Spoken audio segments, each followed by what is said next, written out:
वाह भाई वाह। अच्छा भैया, हम गायक फूलेंद्र चंचल खजड़ी वाले मठ बैजनाथपुर द्वारकापुरी से आप सबके बीच में एक बिरहा पेश करत आनी, जौना का शीर्षक बा सौतेली माँ की गरिमा। आइए मास्टर साहब।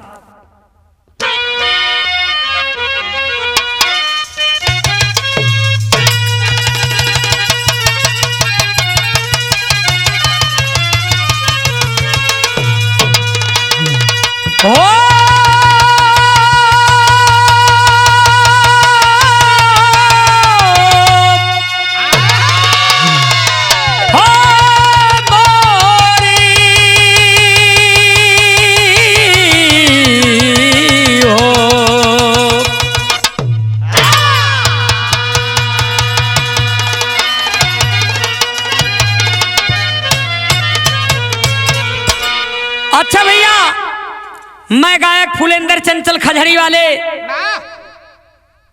मठ बैजनाथपुर द्वारका नगर से आप सबके बीच में एक बिरहा पेश करतानी। मन्नत स्टूडियो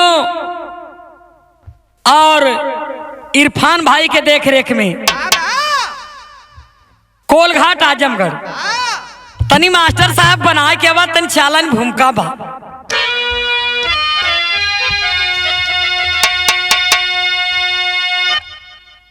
बनी के कौशल बृहद गर्व गौरव की गरिमा,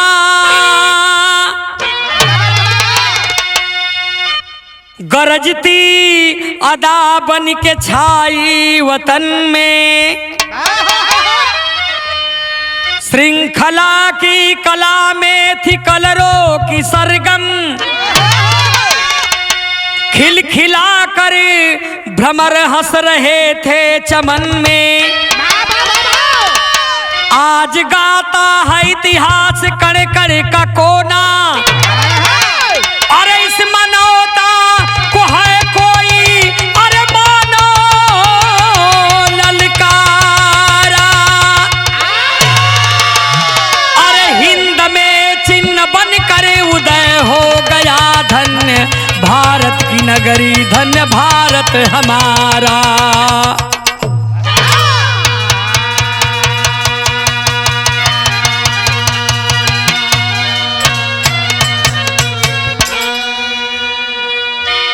आज गाता है इतिहास कड़-कड़ का कोना, अरे आज गाता है इतिहास कड़-कड़ का कोना, इस मानवता को है कोई दानव ललकारा।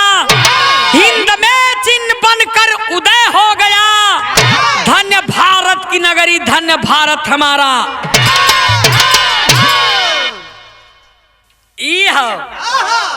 अब देखा यहीं से अब वही तय भूमिका रहल है। करे बाद अब जन बात सब हमार अंदाज रही गजल में। क्या बात है? लाइन देखे हमारे साहब।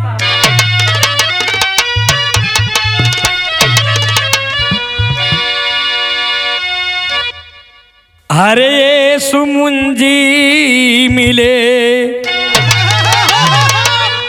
हरे सुमुंजी मिले, जिंदगी मिल गई, ये सुमुंजी मिले।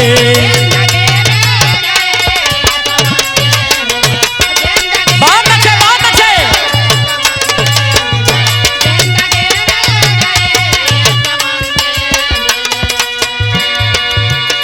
ये सुमुंजी मिले, जिंदगी मिल गई,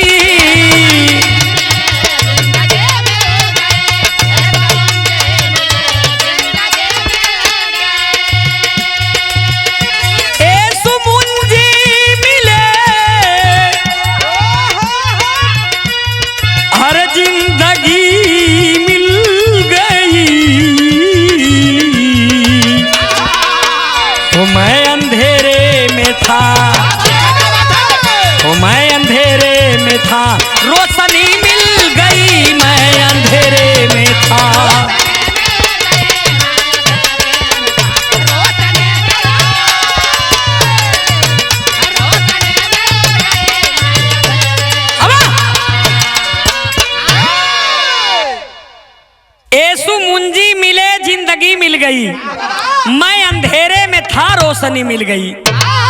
ई तक गजल का लाइन है, लेकिन कवि जी बड़ा सुंदर भाव लिखत हुन माँ के ऊपर। माँ क्या है? माँ चाहे जैसी हो, माँ तो माँ होती है, वो हमेशा पवित्र होती है। तो कहना है मास्टर साहब,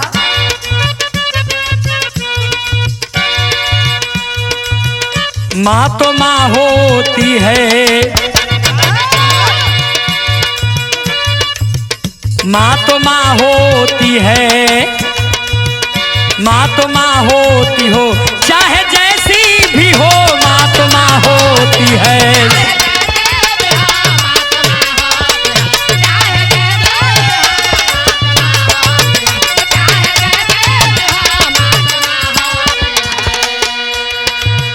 माँ तो माँ होती है, चाहे जैसी भी हो।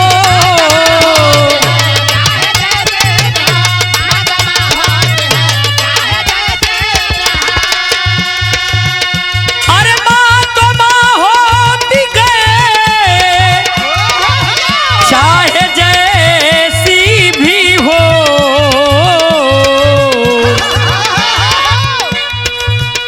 माँ पिता के लिए, माँ पिता के लिए, चाहे जैसी भी हो, माँ पिता के लिए।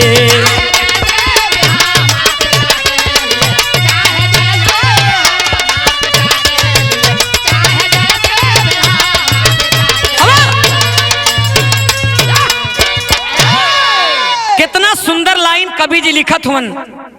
माँ चाहे जैसी भी हो, वह चाहे अपवित्र हो,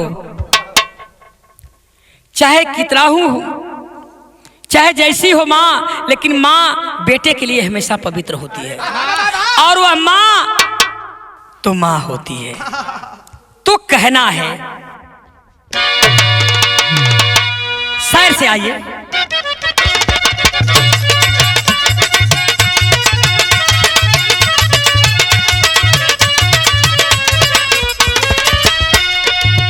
यही से कहानी का हमारे शुरुआत हो चलत बा। ई तीन जना पर विरहा बा, माँ और बेटा और पिता। हमारे बात पर आप लोग ध्यान दिए तनी सब सुने वाले श्रोता भैया लोग। थोड़ा सा रिकॉर्डिंग के समय में उतना समय ना मिल पाए जो पूरी बात बता दें, मंच पर मिलर तो बता दे। तो शहर से मास्टर साहब कैसे? अशोक सम्राट,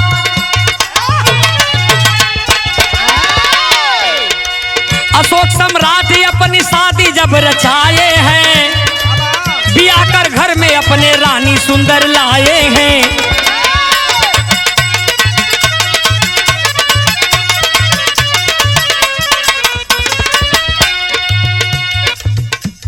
आई सुघर सी बेला, आई सुघर सी बेला, रानी लेती अंगड़ाई, रानी हुई गर्भवती एक लाल को जन्माई।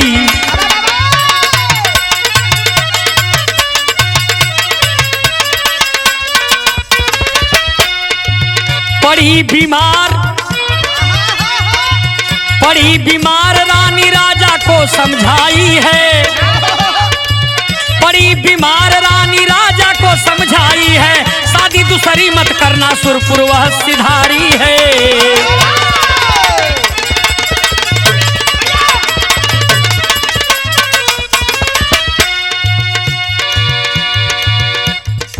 बेटा का नाम था, बेटा का नाम था कुड़ाल, बड़ा सुंदर था, बंसी बजाता अपने आप में धुरंधर था।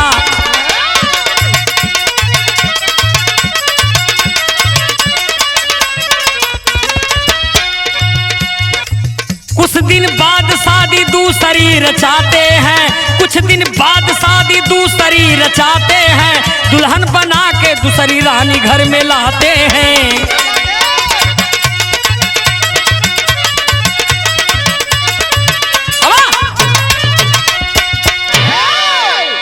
अब भैया बात समझ ला, रानी जब बीमार पड़ती है तो राजा को समझाती है कि राजा साहब लगा था कि हमार जान अब न बची। रानी का बात सुन करके राजा उनके मुंह पर हथवा रख के ऐसा मत बोली। कुछ दिन के बाद रानी मर जाती है और एक ही बेटा है जिसका नाम बड़े प्यार से राजा साहब कुड़ाल रखते हैं। ए बाबू, रानी तो कह के मर गईली, लेकिन दिन बीते लगल, धीरे धीरे कुड़ाल 16 बरिस का हो गया। लोगन के कहला के अनुसार राजा अपने मन में विचार कैलन दूसरी शादी कर लेते हैं। और जब दूसरी शादी कर लेते हैं भैया, तब देखें अब मामला दूसरी ओर घूमे लगल। राजा साहब सुहाग कक्ष में जाते हैं। सुहाग कक्ष में जब जाते हैं तो धीरे धीरे दिन बीतने लगता है, लेकिन कुछ दिन के बाद अब राजा साहब भाई शिकार खेले चल जा, और रानी अकेले घर में।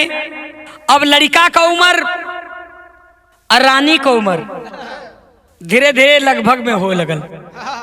काहे से कि रानी का उमरिया 16 बरिस रहल, लड़कवा का उमरिया धीरे धीरे 16 से 18 हो गई। 18 साल का हो गया। और रानी जब देखती है कि अरे यही घरवे में एक लड़का, अब उनके दिल दिमाग में प्रेम का बात जागे लगल। हाँ, सोचे लगले कि आखिर में देखा ढाई प्रेम जौन होला 2.5 अक्षर को होला, ये कबो पूरा भयल ना। कहली कि राजा से निकली लड़कवा बा, लेकिन भाई जनता हुआ मौका की चक्कर में हो गई। तो अब देखा, हाँ, राजा का बुढ़ौती और रानी का चढ़ल। अब सोचे लगली कि हमरे जोड़ में ते लइकवा कुड़ाल हो, रोज बंसी बजावे सुने रानी। कहनी कि अरे कहियो बतियावे का मौका मिल जात, देखें मौका कैसे रानी के मिलत हो। तनी दोहा में हवा कैले चढ़ाई तब कलिंग पे रजन,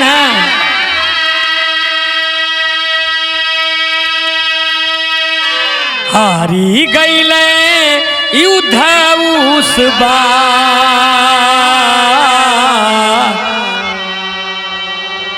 बिना जितले युद्ध नाही, हर जाइब अपने घरवा,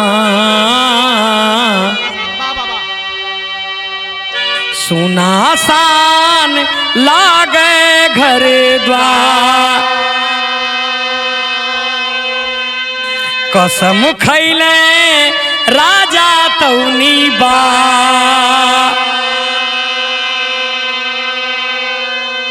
रानी जौने मौका के तलाश में है वह मौका मिल गया। कलिंग से पाती आ गई कि अरे आए राजन, कलिंग पर कोई राजा चढ़ाई किया है। और जब अशोक सम्राट जब सुने हैं तो तीर तमंचा उठा लिए और लड़ाई के मैदान में चले गए। लेकिन लड़ाई के मैदान में तो गए मेरे मित्रों, लेकिन लड़ैया हार गई। तो हमार बिरहा बतावे ले पालहट, तिरियाहट और राजहट बहुत खतरनाक खुला। राजा साहब जिद कर लिए कल की जब ले ये युद्ध के जीतब ना तबले वापस घरे ना जाई। ए बाबू, यहर लड़ाई की तैयारी में हुआ और रानी मौका के तलाश में है। सुनसान घर मिलल बा, सोचे लगनी कि यह मौका है बोलावे के। अब कैली का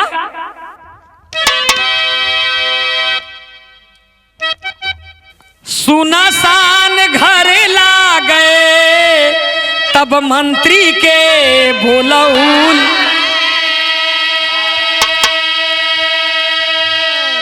कहे बंसी आपन देबा तू सुना।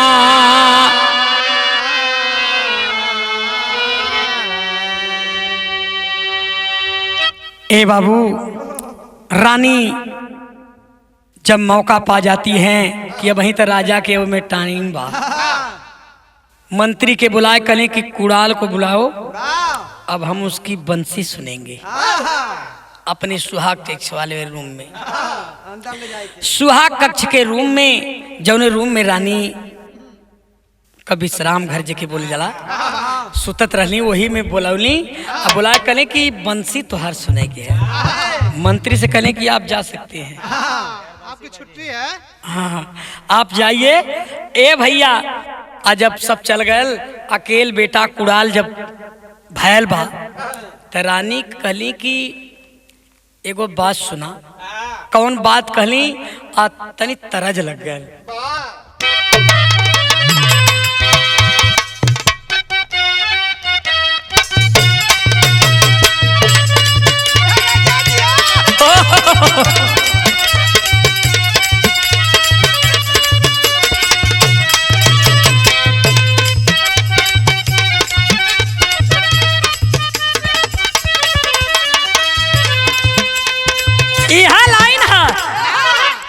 हरे काका तारू धन हमके देखावाना,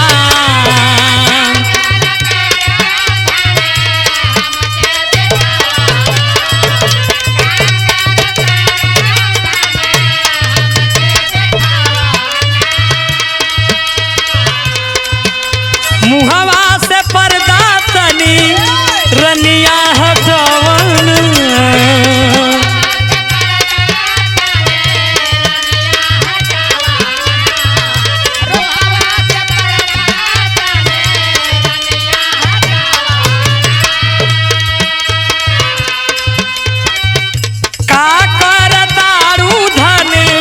हमके देखावाना, मुहवा से पर्दा तनी रनिया हटावाना। माथे पर हम विद्या लगौली,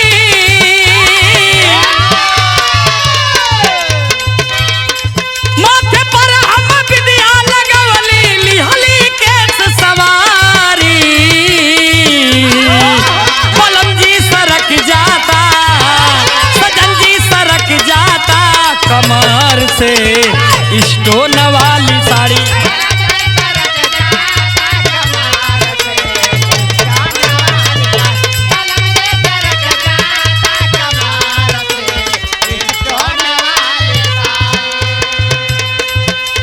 ए भैया, ई त गीत रहल, लेकिन कवि जी भाव लिखत हुवन। का लिखत हुवन? मंत्री से कहली तानी सबके हटावाना,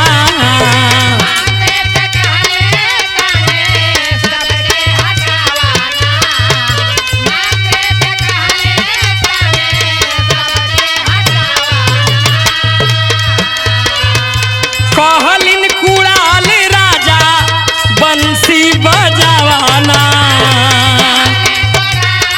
सब हट गए, बंसी बजावा अपन।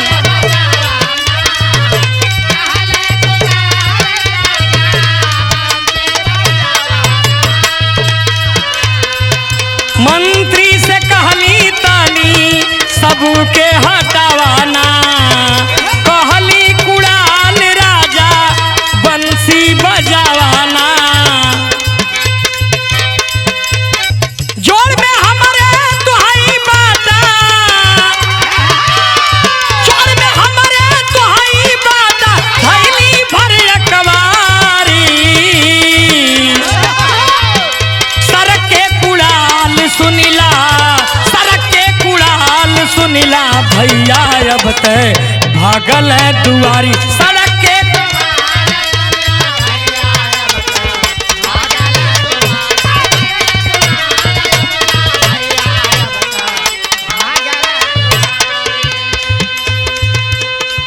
जब सब हट गल, त रानी कुड़ाल से कहली कि बंसी सुने बदे ना बोलौली है।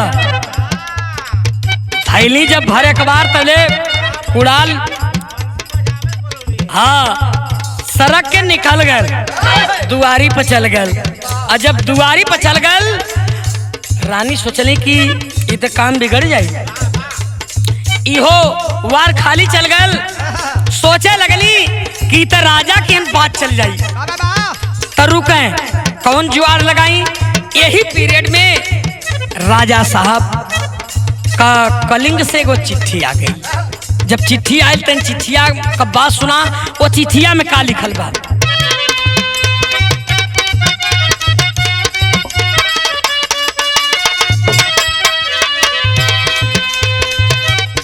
अधिकारी मोरे राज करानी दिहा सुना बनाई हो, बेटा के दिहा बनाई हो। अधिकारी मोरे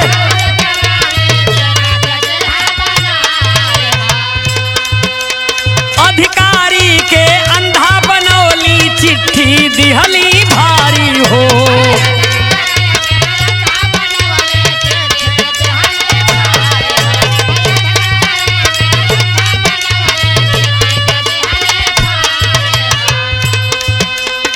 चिट्ठिया जवन आइल बा राजा साहब के, ओ चिट्ठिया में लिखल बा कि रानी जब तक मैं नहीं आता हूं तब तक मेरे राज का उत्तराधिकारी मेरे बेटे कुणाल को बना दिया जाए। ए बाबू रानी का अकेले अपने काजल के कोर से निकाल के अखिया के कजरवा वही में लिपा पोती कर दहलस। और लिप दहलस तो अधिकारी के जगह वो जहाँ अंधा हो गए, अधिकारी के जगह अंधा हो गए। ए बाबू जब वो अंधा लिखा गया तो रानी साहिबा मंत्री के बोला के कली कि है चिट्ठिया कुणाल के दे दिया। ए बाबू कुणाल चिट्ठी देखलस, लिखल बा कि मेरे जब तक मैं नहीं आता हूँ मेरे बेटे को अंधा बना दिया जाए। जना पैरों तले से जमीन खिसके लगल। तब अगमा होत कबा,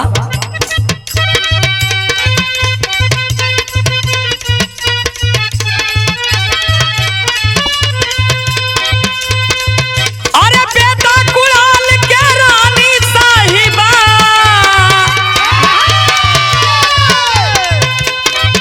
अरे बेटा कुणाल के रानी साहिबा देहनी तब उस दाई।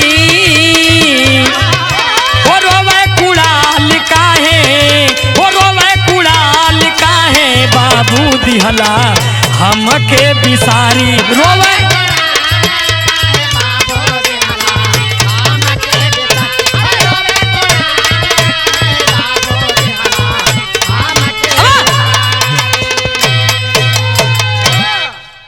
कुणाल चिट्ठी पाया कि मुझे अंधा बना दिया जाए, पढ़ करके झरझर झरझर रो रहा है। ए बाबू तनी देखें, एगो अपने दिल का बात कुणाल कहा था कि बाबू माई के मोते और ए माई के औते आप बदल गई। कैसे कहा था, विदेशिया का लाइन है,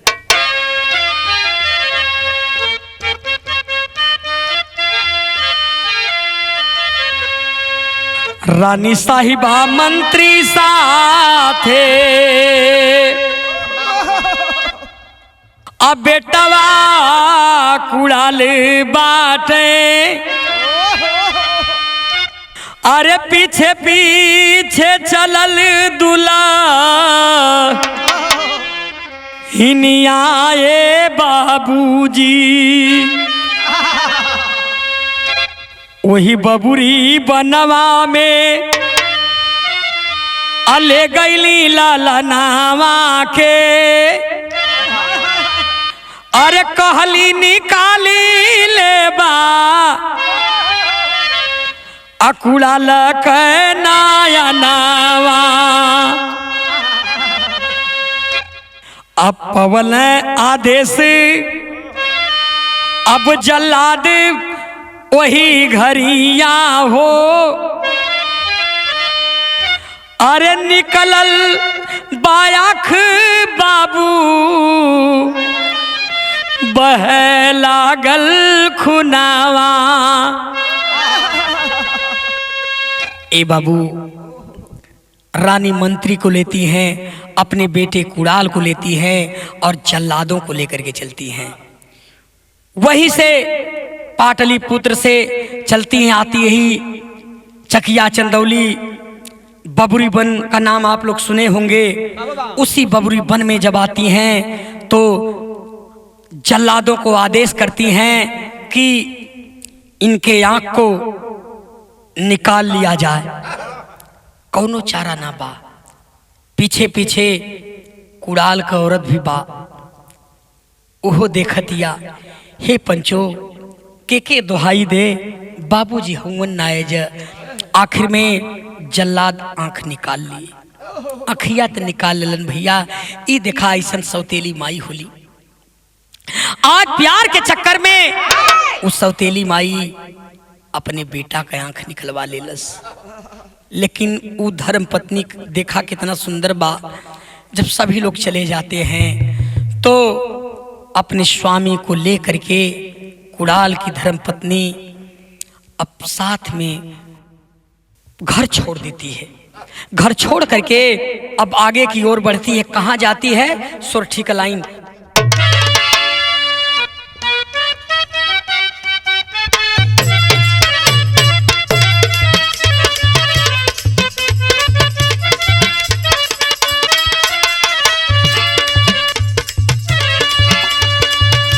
गुरु भाजा गुरु जी का नाम आया रे गुरु जी।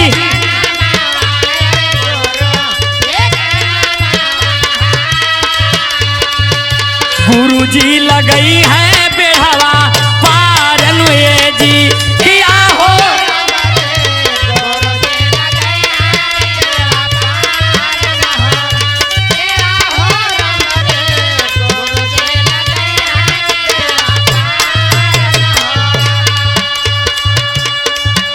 रोवे दूनो प्राणी आपन भारी के ही आया रे।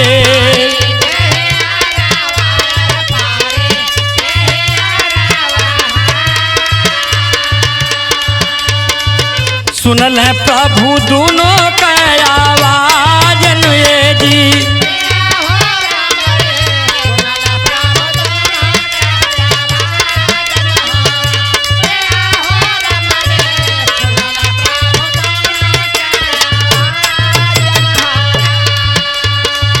कल फैला ललनवा आप गाई के भजनी आया रे।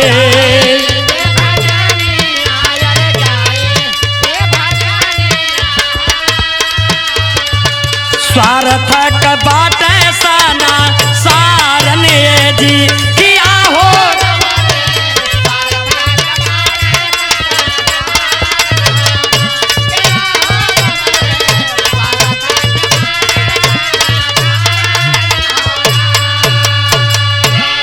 ए भैया, दोनों पति पत्नी मांगत खात धीरे धीरे कलिंग पर पहुंच गईलन।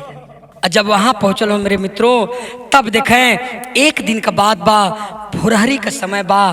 भोरहरी में कुड़ाल जो है अपनी बंसी को बजाता है। बंसी की आवाज राजा अशोक सम्राट के कान में जाती है।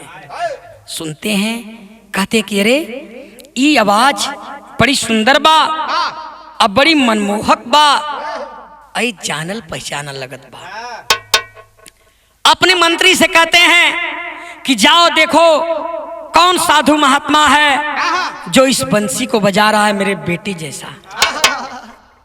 ए बाबू, अब तनी देखा आगमा होत का बा, तेरी लग गई।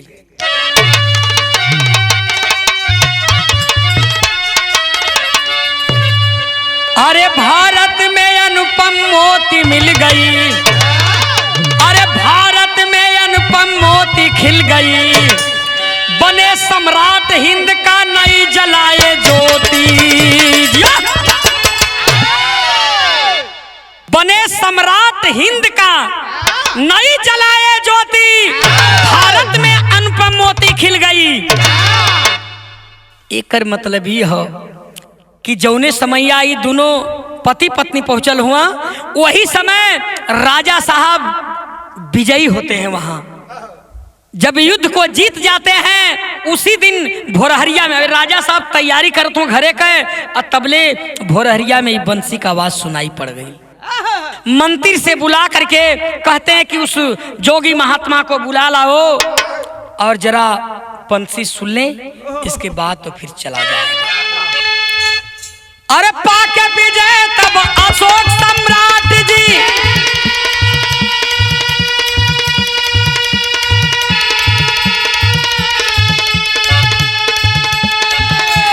अशोक सम्राट मुस्काए हैं।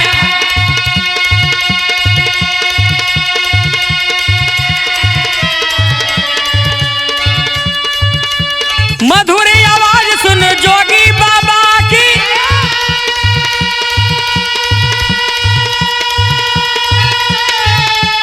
अपने पास बुलवाए हैं। कहे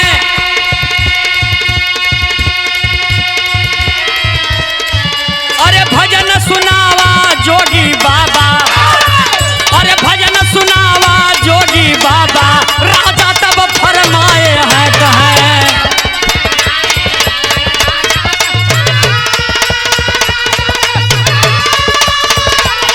अरे जिया राजा जिया।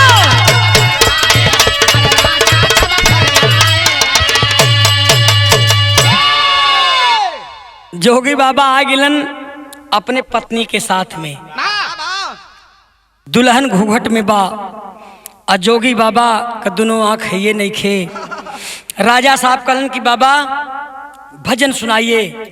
बंसी तो आप बजा रहे हैं, आप ही के जैसा मेरा बेटा बजाता है बंसी, लगता है कि आप वही हैं, पहचान नहीं रहे हैं। लेकिन ये बाबू कुड़ाल सोचा था कि बाबू कैसे पहचान बा, जौन तू अपने दूसर की मेहरारू के चक्कर में हमारा खिया निकलवा लेला, तू कैसे चिन्हबा। कलन की हे जोगी बाबा कैसन का सोचत हूँ, भजनिया सुनाई। कलन की यह बतिया विचार करत ही राजन कि जौन आप कहत हुआ कि तोहरे जोड़ में हमार लड़का बा, आ तोहरे जैसन बंसी बजावेला, आ तू वैसन लौकत हुआ, कौनो बात ना बा। लेकिन जोगी बाबा अब अपन बात बतावे चलत हूँ। का बतावत हूँ, तरज लग गया।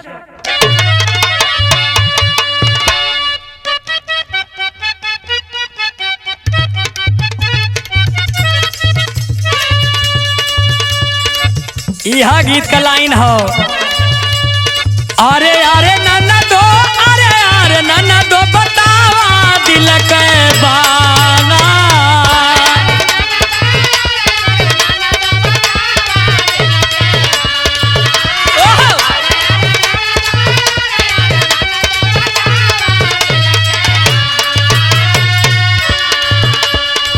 नन्ना दो कावाना ई अरवा, तोहर कटल से दुनो गाल।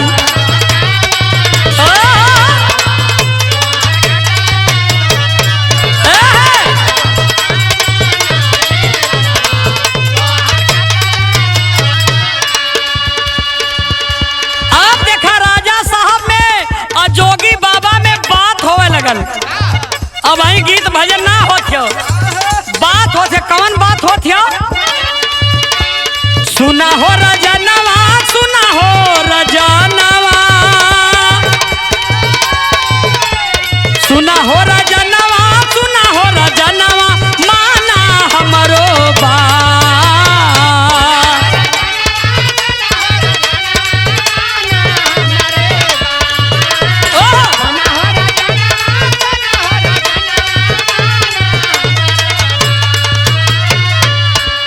सुना हो रजनवा, सुना हो रजनवा, माना हमरो बात।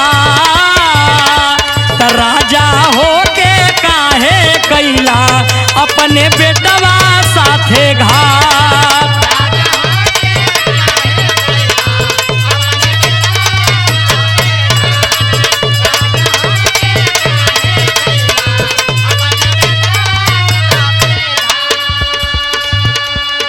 जोगी बाबा बतियो तो हुआ, अब भजन भी गाओ तो भजनिया में आई बतियो कहत हुआ।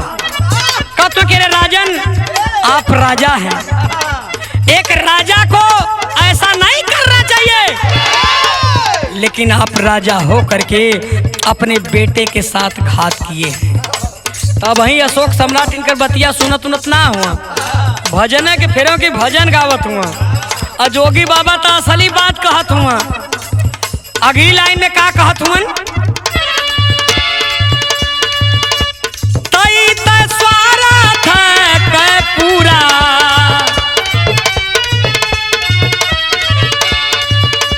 तई त स्वार्थ कै पूरा संसार बात हो।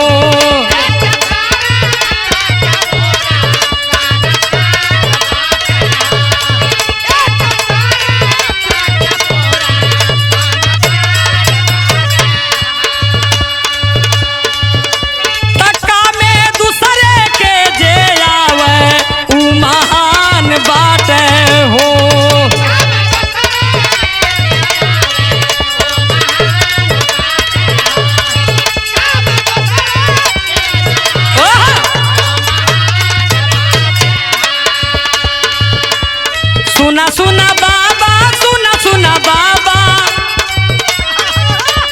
सुना सुना बाबा, सुना सुना बाबा, माना हमरो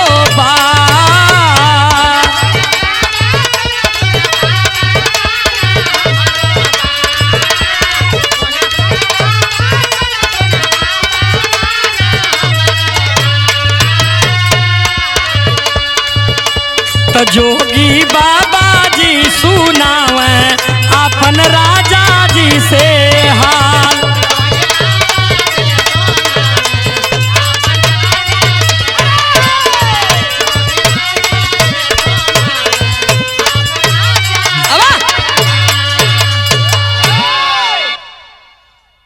राजा साहब के जोगी बाबा भजनिए में धीरे धीरे धोवत हुआ, और राजा साहब के पता ना चला था कि का कहत हुआ। थोड़ी देर के बाद बंसिया बंद जब भइल तो राजा कहलन कि ए बाबा, ये बंसिया जन बजावत हुआ बहुत बढ़िया लगत है। फिर दोहरावत हुआ, कहतो कि तुहरिए नियर, तुहरिए नकल सकल का है, मतलब हमार बेटवा अंधा ना बा, तोहरे नकल सकल का है, जितना ये बंसिया जन बजावत ही रुआ सेम ऐसे ही बजावाला। आ घरे खुशहाल जीवन एकदम जिया था हमार बेटा।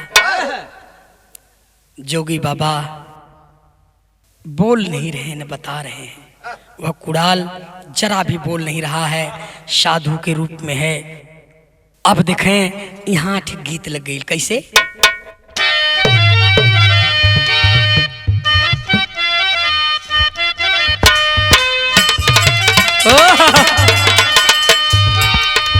वह गीत का लाइन बा,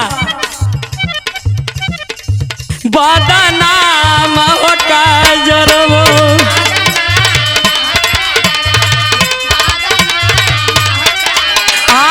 बदनाम हो का जरवा, बदनाम हो का जरवा, बदनाम हो का जरवा।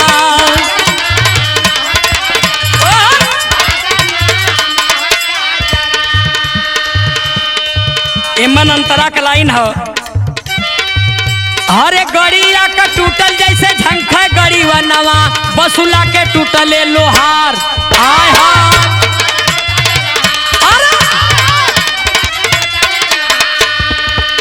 ढील भैले जो बना झंखैले कसबिनिया, अरे ढील भैले जो बना झंखैले कसबिनिया, कैसे का चली रोजगार हो का जरवा, बदनाम हो का जरवा।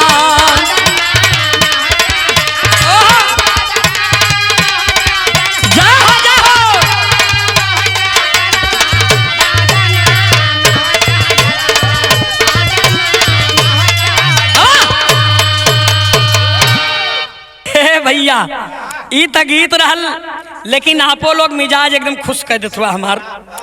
हाँ, लेकिन भाव में लिखत हो कवि जी, कहे कि बतिया सुनी लाहो राजनवा।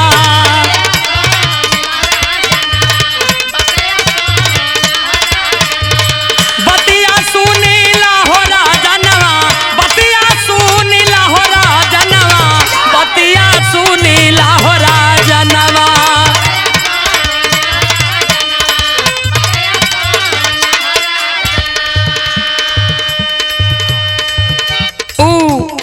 साधु रूप में, जोगी रूप में कुड़ाल कहलस कि राजा साहब है तो तू बतियुला, अब वही आप बतियुला, अब तनी हमार सुना, बहुत देरी ले बतियाओ तुआ, अब हमारो सुना का कहा था।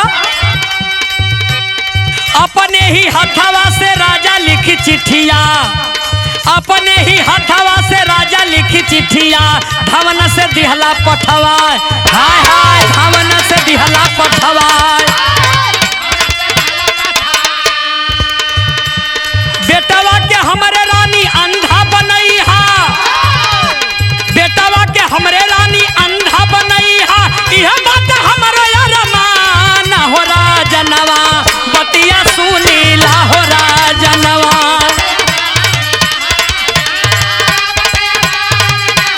अरे भैया बहादुर हुआ, लोन बहादुर हुआ, लाहो राजनवा।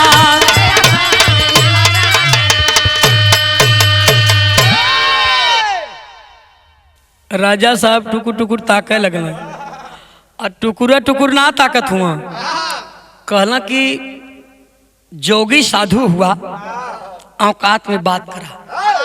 कहलन कैसा? कहले जो तुम बोल रहे हो मेरे नियम के खिलाफ है, ऐसा हो नहीं सकता, तुम जो बोल रहे हो वो हो नहीं सकता। कहला अगर होत ना तो ऐसा कहे कि भयल हो। कहला मतलब तो कहला कि मतलब साफ साफ है कि तुहार जो लड़कवा है जौने पर गरूर करत हुआ तोहरे जोड़ में है, तब तोहरे जैसन बजावला तुहार लड़कवा तो वहीं चिट्ठी लिख के अपने घरे भेजला धावन से, और तुहार रानी तोहरे बेटवा का आंख निकलवा लेलस, और लड़कवा तो तोहरे घर में हिले न झूठा पुल बानत हुआ। अरे राजा साहब चना के एकदम आग लग गई शरीरिया में, तुरंत कहते कि रे जोगी मेरी बात सुनो। कौन बात कहत हो? पहपट से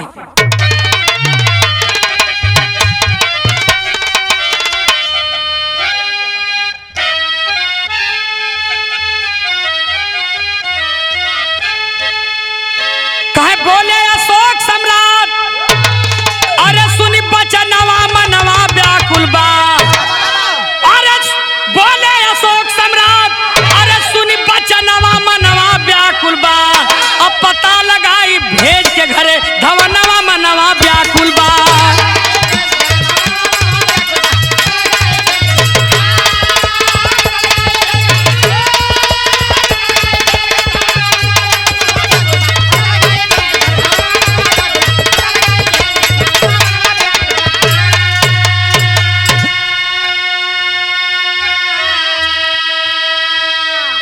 अशोक सम्राट कहे कि तुम्हें जाना नहीं है, जो चाहिए मैं दूंगा, लेकिन पहले मैं धामन भेजूंगा, इसके बाद मैं चलूंगा।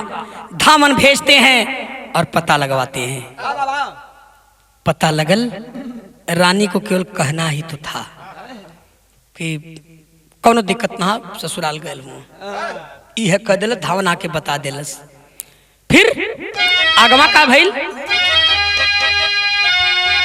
कहे धावन भेज के राजा साहब पता लिए लगवाई हो। रानी कहली धावन से, अरे दोनों गई अब ससुरारी हो। अरे झूठ बोलैली रानी, सुना राजा नवा मनवा व्याकुल बा। अब पता लगावा फिर से, सुना बचनवा मनवा व्याकुल।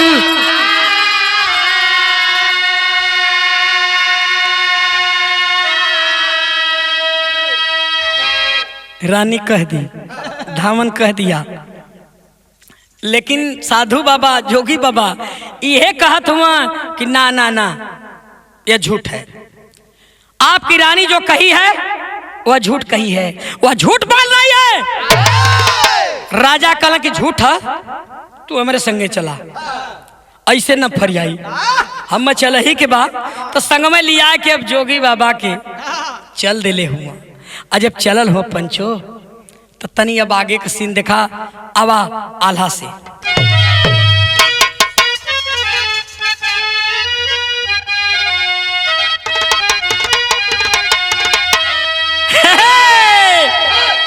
अरे जोगी के लेके वो राजा कहा कि अब आ गईले भवनवा, कहे अशोक सम्राट गईले पटना में आया।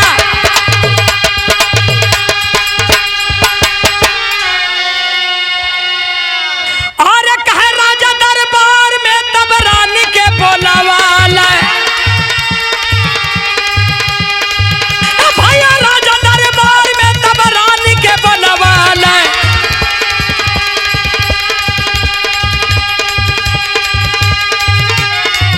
अब हाल तब कुड़ाल के पूछलन उसा बारा,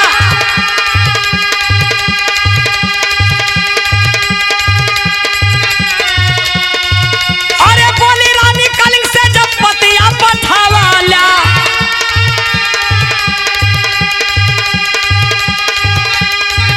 अरे बोली रानी कलिंग से जब पतिया पठावाला, कहला पर बेटवा के राजा ना बनाया।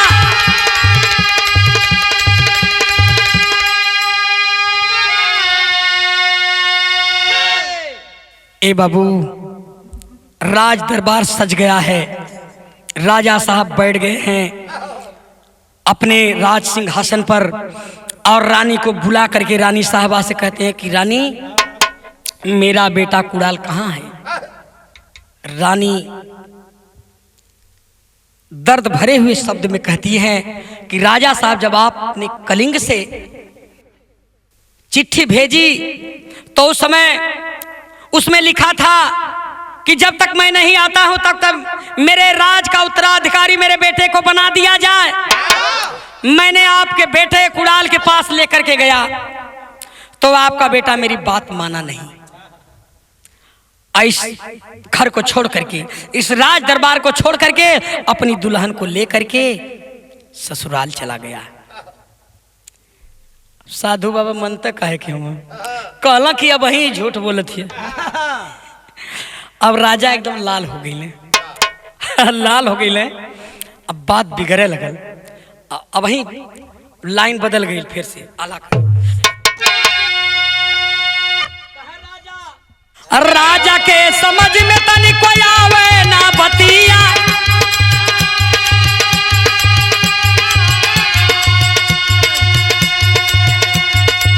पतवा लगावे राजा भेज समधियाना, ए भैया पतवा लगावे राजा भेज समधी।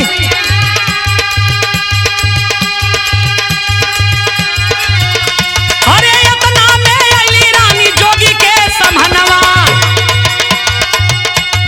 गोदिया में लाल हमारे होई है कि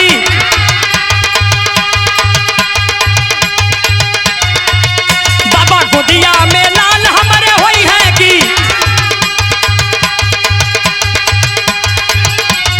हथवा पकड़ के बोले जोगी तौने छनवा।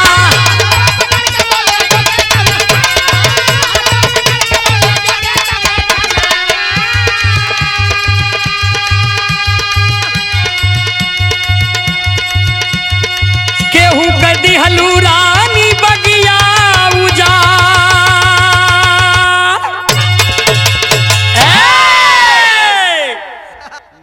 ए भैया तनी बात पर ध्यान दा। धामन पहुंचल बा वहां कुड़ाल के ससुराल, तनी मौका मिल गया रानी के तो सोचने के भैया सोचलिन कि जोगिया जनकार है, ई जनकार है कहता तनी हथवा दिखा ली। ये जरूरी है। मेहरारू जनता वा कूदे नहीं कई और अब वो हथवा कह के अगवा जोगी बाबा के कहले कि बाबा तैसे हमारा हथवा रुआ देखी हमरे लड़का उड़का एको हुआ कि ना। अब जैसे रोगिया भाव ऐसे बतावे। और जब जोगी बाबा हाथ देखलन तो कहलन कि हे रानी तू केहू के हरी भरी फुलवारी में आग लगा दिले हो, केहू के बेटवा के आंख निकलवा ले हो, केहू का सुहाग में दागी लगा दिले हो। इतना बतिया रानी सुनले इहो नहीं कैले हैं, लेकिन जोगी रूप में कुड़ाल कहा कि रानी तू ऐसा की है। राजा कलन की सधुआ जोगिया जंत बौरायल है, वहां भी बहस कैले रहल, बेमतलब का बतियावत रहल। मेहरारू हमार साफ साफ बोलत हो कि तोहार लड़का अपने ससुराल गैल बा। यहाँ देखा हाथ देखले में फिर उल्टे सीधा बतियावत हो। कहे रानी तू गलती करी है।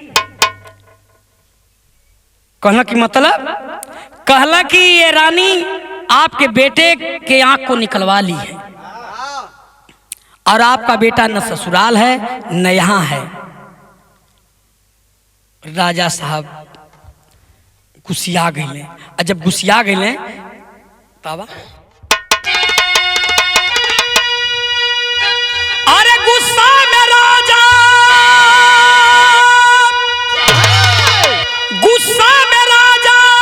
अब है उठावल तलवरिया कहा कि अरे जोगिया के भोंक दिहला पेटवई में जाए सुना।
कहा कि पिताजी जौने कुड़ाल के ओकरे ससुरारी खोजत हुआ, एहर ओहर खोजत हुआ, जेके जोगी समझत हुआ, साधु समझत हुआ, ई वह जोगी बाबा तोहार बेटा कुड़ाल हुआ।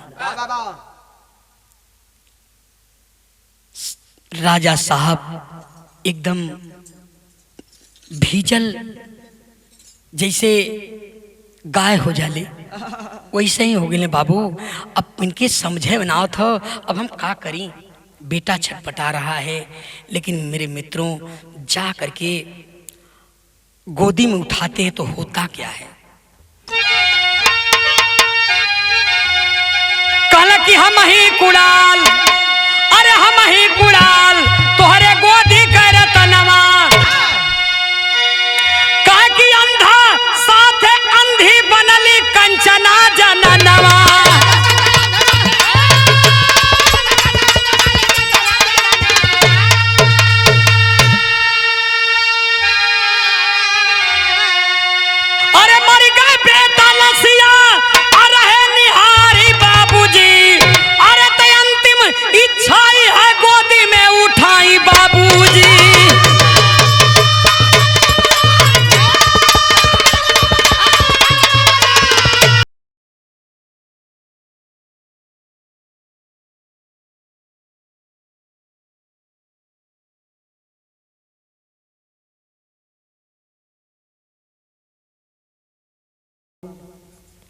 स्वयं जो है जब बेटा मर जाता है, इतना कह करके तो राजा साहब गुस्सा में इतना लाल हो गए कि फिर म्यान से तलवार निकालते हैं और रानी को मारना चाहते हैं।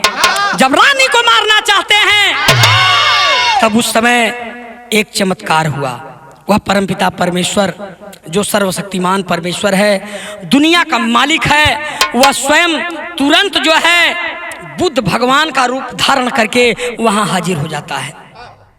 हाजिर हुआ परमपिता परमेश्वर जब होते हैं मेरे मित्रों, तो राजा को पकड़ लेते हैं कि ना राजा ऐसा मत करिए, बेटा आपका मरा नहीं है, बेटा आपका जिंदा है।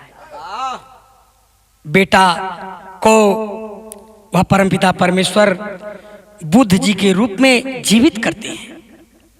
जीवित हो जाता है बेटा और रानी गलती को स्वीकार करती है और कंचना कभी आंख लौट गई और देखे लगल अब बेटा जी गल। तब राजा साहब सोचते हैं कि अब इस दुनिया में रह करके मैं क्या करूंगा, तो एक काम करते हैं। कौन सा काम किए? कहा कि बुद्ध भगवान तब कुणाल को जिलाए, अब बौद्ध धर्म अशोक तब सम्राट अपनाए।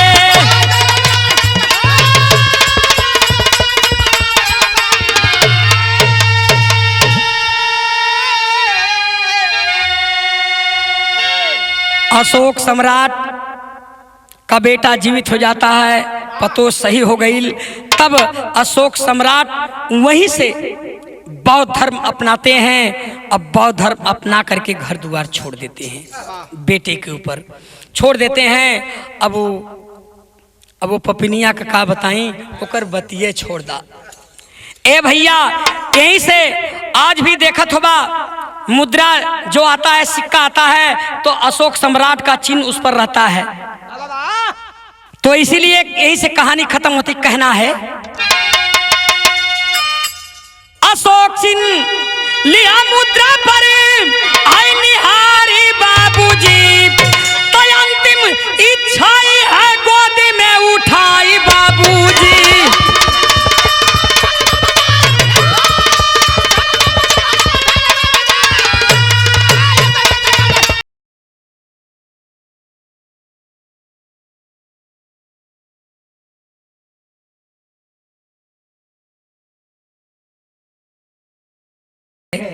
अब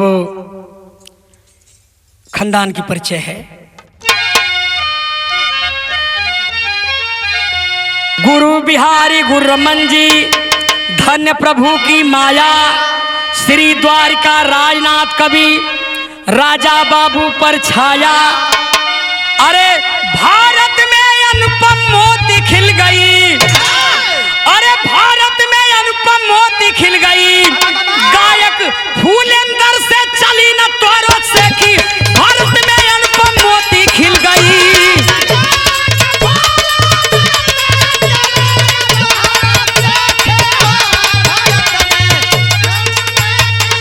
खिल गई। बहुत बहुत धन्यवाद।